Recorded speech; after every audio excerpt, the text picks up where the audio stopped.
Hello. How's it going, everyone? A recent trip to my doctor reminded me of a news story I'd heard about but didn't really believe. When you go to a new doctor, you have to fill out those wonderful medical history forms. So when I went to the doctor, I got my medical history form and was filling it out, and I had a copy of it in here somewhere. And it had some weird questions on it. If you look down here, it said,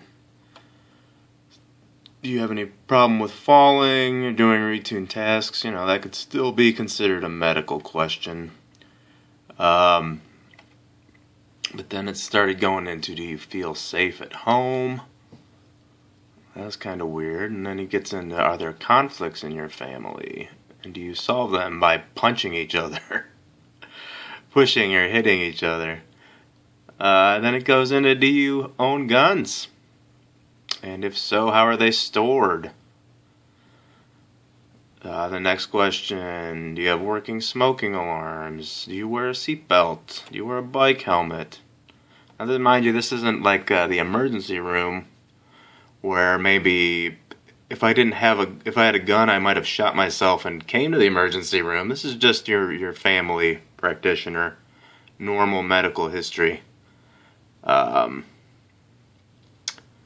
I thought those questions were kind of weird, and it reminded me of this organization I heard that I thought was just quackery, which was called Infragard.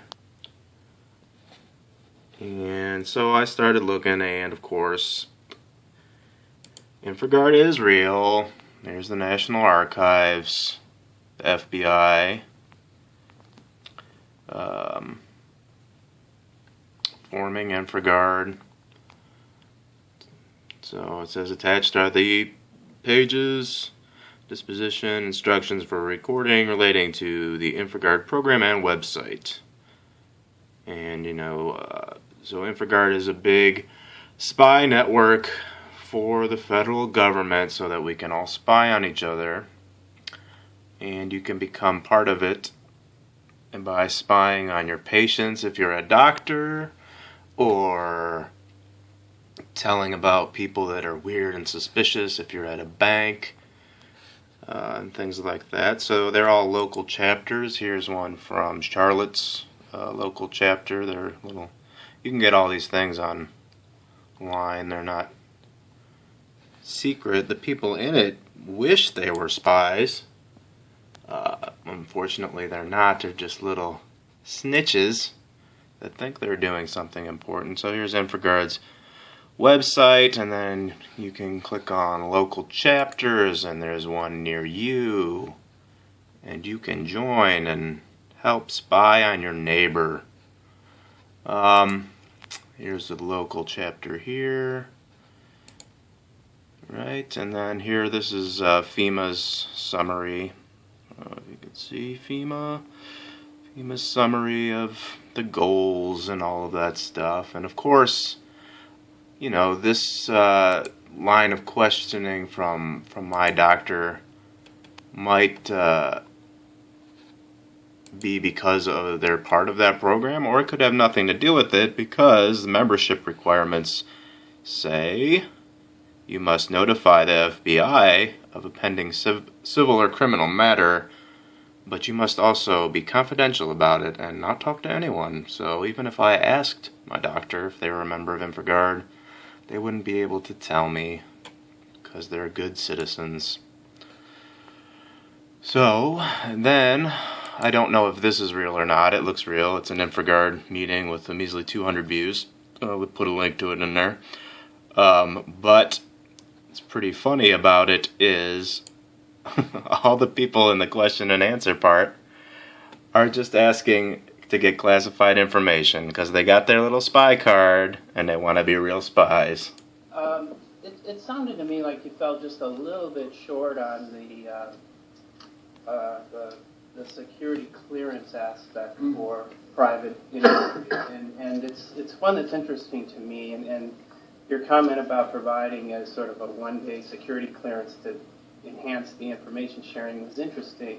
I realize the government's not interested in watering down security clearances, but at the same time, I think that is an important incentive for private organizations.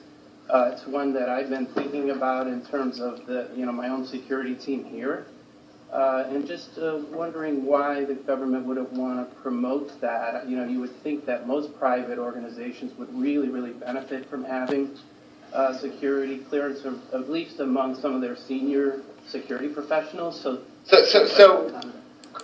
please give us security clearance. We want to be real spies like you guys in the black suits.